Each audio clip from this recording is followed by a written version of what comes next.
Hello everyone, আসসালামু আলাইকুম। বরাবরের মতো আজকেও শেয়ার করছি খুবই সহজ এবং সিম্পল একটা রেসিপি। আজকে শেয়ার করব গরুর কলিজা ভুনা। চলুন শুরু করি আজকের রেসিপিটি। আশা করি রেসিপিটি ভালো লাগবে। আর সঞ্জিতাস কিচেনে ফলো করে অবশ্যই পুরো রেসিপিটির সাথে থাকবেন।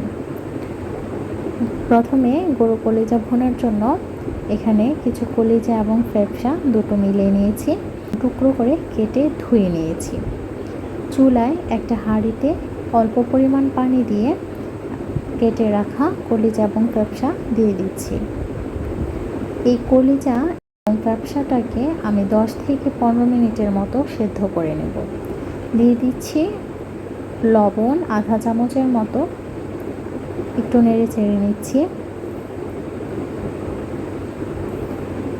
এতে আরও অ্যাড করছি হলুদ গুঁড়া আধা চামচের মতো। ভালো করে নেড়ে চেড়ে 10 থেকে 15 মিনিটের মতো সেদ্ধ করে নেব। সেদ্ধ করার ফলে কলিজা এবং ফ্যাপসা থেকে যে বাড়তি একটা স্মেল পাওয়া যায় সেটা আর আসবে না রান্না করার পরে। প্রায় 10 থেকে 15 মিনিট পর কলিজাগুলোকে উঠিয়ে নিয়েছি। আপনারা চাইলে আরও ছোট সাইজ করে কাটতে পারেন। চুলায় একটা হাঁড়িতে আমি পরিমাণ মতো তেল দিয়ে দারুচিনি, এলাচ এবং দুটো তেজপাতা দিয়ে দিচ্ছি।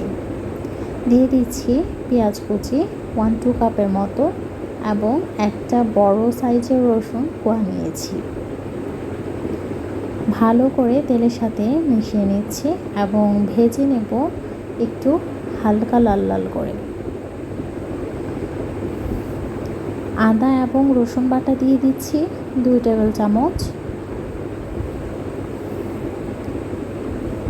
তেলের সাথে সবগুলো মশলা একটু ভেজে নিচ্ছি। অল্প পরিমাণ পানি দিয়ে দিচ্ছি এবং দিচ্ছি মরিচ গুঁড়া, হলুদ গুঁড়া, ধনিয়া গুঁড়া। মরিচের পরিমাণ ঝাল অনুযায়ী ব্যবহার করতে হবে। হলুদ এবং ধনিয়া গুঁড়া 1/2 চামচ করে। লবণও অ্যাড করেছি, যেটা স্কিপ হয়ে গেছে, আপনারা স্বাদ মতো লবণ দিয়ে দিবেন। মশলাটাকে ভালো করে কষিয়ে নিচ্ছি।